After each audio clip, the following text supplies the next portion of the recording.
करीब 20 घंटे तक ताइवान में रही नैन्सी पेलोसी। अमेरिकी स्पीकर ने चीन को डायरेक्ट चैलेंज किया। चीन को पेलोसी ने दुनिया के सामने बेनकाब किया। चीन सिर्फ धमकी देता रहा। पेलोसी ताइवान से लौट आई, ताइवान गई, ताइवान में जाकर अपना शेड्यूल, अपनी आइटिनरी को फॉलो किया। हालांकि आइटिनरी में पहले उनके रिफ्लेक्ट नहीं कर रहा था ताइवान, लेकिन एक कार्यक्रम बाकायदा था ताइवान के लिए और वो रिफ्लेक्ट भी हुआ जब वो ताइवान पहुंच गई। और उसके बाद पूरी दुनिया ये सोच रही थी कि ताइवान पहुंचते समय, पहुंचने के पहले चाइना कुछ करेगा, नहीं कर पाया या नहीं किया। फिर जबकि नैन्सी पेलोसी ताइवान में है, कुछ कर सकता है चीन, नहीं किया या नहीं कर पाया, फिर कुछ बड़ा। और उसके बाद यह समझा जा रहा था कि क्या टेक ऑफ कर पाएगा नैन्सी पेलोसी का प्लेन। बाकायदा पूरे बस एक कॉल कर सकती है आपको कंगाल, खाली हो सकता है बैंक खाता। कैसे? देखिए मेरे साथ, जागते रहो सिर्फ मनी 9 पर। अभी डाउनलोड करें। हिम्मत और दादागिरी के साथ एक तरीके से कह लीजिए प्लेन टेक ऑफ भी कर गया और चीन अभी तक इस सब को केवल देखता रहा। हालांकि उसने कहा भी है कि हम बहुत गौर से देख रहे हैं। तो देखो, गौर से देखो। अमेरिका ने कभी मना नहीं किया, लेकिन वो धमकियां गीदड़ भपकियां साबित हो गई जो अभी तक चीन देता चला आ रहा था। चीन एक बार फिर दुनिया के सामने बेनकाब हुआ। पेलोसी के ताइवान दौरे पर चीन सिर्फ दिखावा कर रहा था। 9 जुलाई को ही चीन को पेलोसी के दौरे की जानकारी मिल गई थी। अमेरिकी विदेश मंत्री ने चीनी विदेश मंत्री को दी थी जानकारी। बाली में अमेरिका और चीन के विदेश मंत्री करीब 5 घंटे तक मिले थे और उस दौरान ही यह जानकारी दे दी गई थी।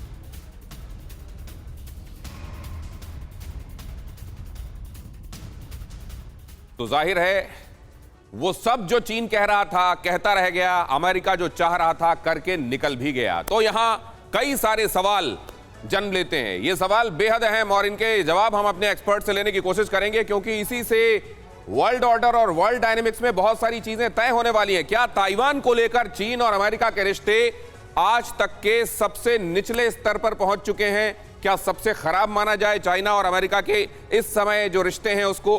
क्योंकि ये खुद चाइना ने कहा कि अभी ये जो विजिट हो रही है दशकों तक इसका असर रहेगा। तो क्या वो असर दिखाई देगा? अगर युद्ध हुआ तो यूक्रेन की तरह क्या ताइवान को अकेला छोड़ देगा अमेरिका?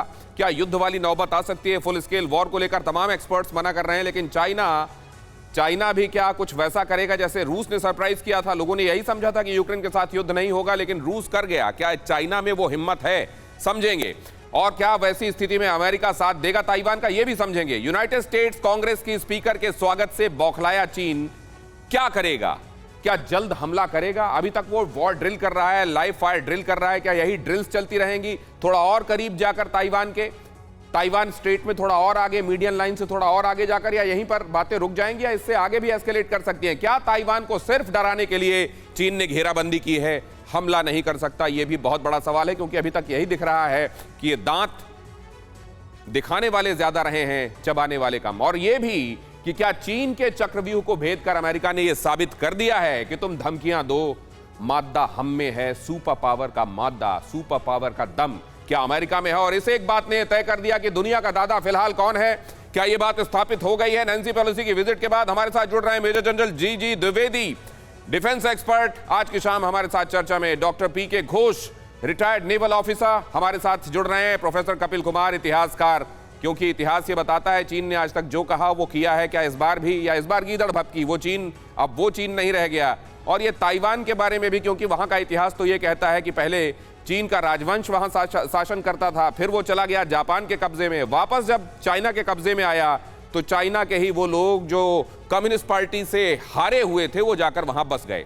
क्या चाइना अब उसको जो अपना कहता है वो वाकई एक स्थापित सत्य है या एक खाम ख्याली है? कर्नल तेज टिक्कू हमारे साथ जुड़ रहे हैं, डिफेंस एक्सपर्ट, उनके साथ भी चर्चा होगी। सुरेश कुमार गोयल, पूर्व राजदूत, जो खासतौर से चाइना की अप्रोच और यहां तक कि मैंडरिन भाषा के बारे में भी बहुत कुछ जानते हैं, उनके साथ भी हमारी चर्चा होगी। कुछ ही देर में हमारे साथ चर्चा में जुड़ेंगे, उनका भी स्वागत करेंगे। लेकिन सबसे पहले यह समझना चाहता हूं मैं आपसे प्रोफेसर कपिल, जो कुछ दिखाई दिया था पास्ट में और जो दिखाई दिया आज, क्या वो इनकॉन्ग्रुअस है चाइना के मामले में? दिनेश जी, 2-3 इसमें बड़ी मजेदार बातें हैं। देखिए, एक तो चाइना की हेकड़ी उतरी, हमारे लिए बड़ी अच्छी बात है ये, इसमें कोई दो राय नहीं है। लेकिन मैं अगर एक बात कहूं कि इस चाइना की हेकड़ी को उतारने में हिंदुस्तान से भी कुछ अमेरिका ने सीखा है, और वो इसलिए मैं ये कह रहा हूं, ये मत भूलिए कि जब भी हमारा प्रधानमंत्री या हमारे डिफेंस मिनिस्टर या दलाई लामा कोई भी अरुणाचल जाते हैं तो चाइना हमेशा हमको धमकी देता था कि अगर ये विजिट करेंगे अरुणाचल की तो मैं ये कर दूंगा, रिश्ते खराब हो जाएंगे, वो हो जाएंगे। और चाइना कभी भी कुछ कर नहीं पाया था, वो हेकड़ी उसकी रहती थी सिर्फ कि अरुणाचल में मत जाओ लेकर के। दूसरी बात मैं ये कहूंगा कि ये दोनों देश क्या मिलकर दुनिया का बेवकूफ बना रहे हैं, और उसका मैं एक रीजन बताता हूं आपको। देखिए, नैन्सी वहां पे जाके बोल आई बहुत कुछ चीजें, और दो बातें जो है मेनली कही जा रही हैं कि साहब ह्यूमन राइट्स और एक डेमोक्रेसी। मुझे एक सवाल पूछना है, अपने मेरे सारे मित्र एक्सपर्ट बहुत से बहुत एक्सपीरियंस बैठे हैं, कि इतनी बड़ी अगर बात है तो अमेरिका आज तक ताइवान को इंडिपेंडेंट राष्ट्र क्यों नहीं मानता है? क्यों नहीं यूएन के अंदर ताइवान को एक इंडिपेंडेंट देश के रूप में जगह दिलवाता है? और क्यों नहीं जो तिब्बत है जिसको चीन ने ऑक्युपाई किया था, उस तिब्बत को दुनिया के नक्शों में चाइनीज ऑक्युपाइड तिब्बत क्यों नहीं दिखाया जाता? ठीक है, क्यों मान लिया गया कि तिब्बत चाइना का हिस्सा है? ठीक है, अमेरिका जो ताइवान का गैप रखा हुआ है, ठीक है, ताइवान को आप सर, दो महत्वपूर्ण बातें आपने कही हैं। एक महत्वपूर्ण बात तो ये कही है कि चीन गीदड़ भपकियाई देता है, और अब क्या बाकी फ्रंट्स में भी जो बाकी लोग उसके अगेंस्ट खड़े हुए हैं, जिसमें से हम भी एक हैं, क्योंकि हमारे बॉर्डर पर वो निगाह रखता है, क्या हमको भी इससे बहुत बड़ा मैसेज जाता है और आने वाले दिनों में चाइना के साथ हमारी डीलिंग भी इससे बदलेगी क्या, या ये अमेरिका वाला एक वन ऑफ इंसिडेंट है और वहीं तक रखकर देखा जाएगा? ये भी हम समझेंगे, और महत्वपूर्ण बातें आपने उठाई हैं। कपिल सर इनका जवाब लेंगे, लेकिन जीजी द्विवेदी सर, ये क्या एक बड़ा सेटबैक है फिलहाल चाइना के लिए? देखो, ये जो विजिट है इसको हमें एक लार्जर कॉन्टेक्स्ट में देखना है, क्योंकि ये बहुत अहम विजिट है। इससे काफ़ी चीज़ें जो है वो साफ भी होंगी और काफ़ी तब्दीली भी आएगी। सबसे पहले जो अभी हम देख रहे हैं संतुलन है, जो विश्व का संतुलन है, उसमें बहुत स्पष्ट रूप से ये सिद्ध हो गया है कि अमेरिका जो वेस्टर्न पैसिफिक में है वो अपना दबदबा बनाए रखेगा, और चीन समझता था कि बिना किसी जोखिम उठाए वो नंबर 1 पावर बन जाएगा, उसकी जो राइज है वो बड़ी शांतिपूर्वक होगी।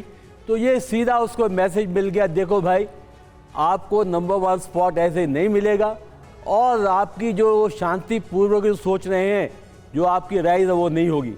नंबर दूसरी बात है कि इसमें एक सीधी टक्कर हुई है, और इसमें जो अभी है चीन और अमेरिका आमने सामने आ गए हैं, यानी कि वो शेडो बॉक्सिंग खत्म हो गई है, सामने आ गए।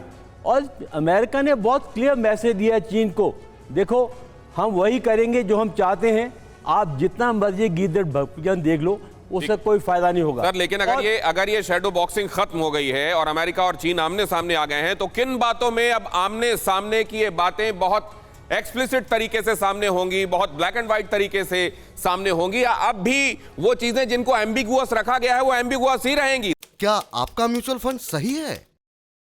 फिर क्यों नहीं हो रही कमाई? जानिए मेरे साथ म्यूचुअल फंड सेंट्रल में, सिर्फ मनी 9 पर। अभी डाउनलोड करें।